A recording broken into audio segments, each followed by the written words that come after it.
Ouverte le 28 octobre à Brazzaville, la réunion préparatoire de la table ronde des bailleurs de fonds destinée à mobiliser les ressources nécessaires au financement du plan d'investissement de plus de 10 milliards de dollars du Fonds bleu pour le bassin du Congo, composé de 254 projets, a réuni 17 points focaux composés d'experts issus des pays et organismes pourvoyeurs de ce plan. Objectif, parvenir à une validation consensuelle et technique solide des projets à présenter lors de la table ronde des bailleurs prévue en mai 2026 afin de renforcer la crédibilité du portefeuille et d'optimiser les chances de mobilisation des financements. Hébergé par la Banque de développement des États de l'Afrique centrale, BDAC, partenaire financier de ce Fonds africain de développement, répondant aux enjeux climatiques à l'échelle continentale et mondiale, la rencontre vise à favoriser l'intégration régionale et à financer des projets fondés sur le principe de l'économie verte et bleue, dont chacun des pays engagés dans sa gouvernance. À travers cette initiative, nos États réaffirment leur volonté d'allier développement et durabilité, tout en contribuant à la lutte mondiale contre le changement climatique.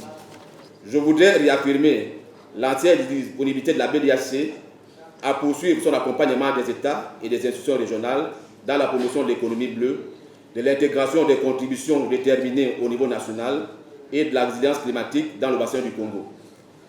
La BDAC restera à l'écoute des points focaux et des experts régionaux pour traduire en actions concrètes les engagements de nos dirigeants. Cette réunion des points focaux, prévue sur 3 jours, se déroule simultanément en présentiel et en visioconférence afin d'assurer une préparation technique rigoureuse et transparente, gage d'un impact durable et d'engagement renforcé lors de la future table ronde. La ministre de l'Environnement Arlette Soudan-Nono a exhorté les participants à faire preuve de rigueur et de collaboration pour garantir le succès des travaux. Durant ces 3 jours, votre mission est claire et elle exige la plus grande rigueur sur les 3 points principaux suivants.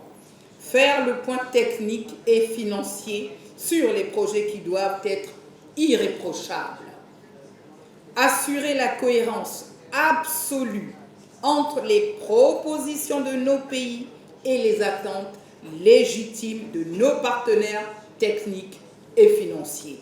Et enfin, l'un des points essentiels sur les 5 que je vais aborder, finaliser les outils de plaidoyer et la stratégie de mobilisation pour transformer l'urgence climatique en engagement financier. La Commission climat du bassin du Congo regroupe les pays membres de la Communauté économique des États de l'Afrique centrale, de la Communauté d'Afrique de l'Est ainsi que le Maroc. Ce dernier, par la voix de son ambassadeur, a réaffirmé son engagement à soutenir les efforts de la Commission climat du bassin du Congo.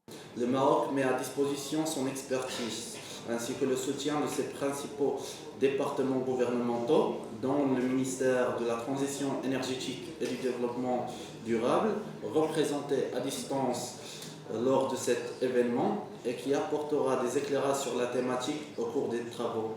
Mesdames et messieurs, nous espérons que cette table ronde constituera une étape décisive pour la mobilisation des ressources nécessaires à la mise en œuvre du plan d'investissement. Le Royaume du Maroc réaffirme son engagement à accompagner les efforts et de la Commission climat du bassin du Congo. La BDA se œuvre pour le développement durable des pays de la CEMAC et contribue à l'intégration économique régionale à travers le financement des projets d'investissement nationaux et multinationaux.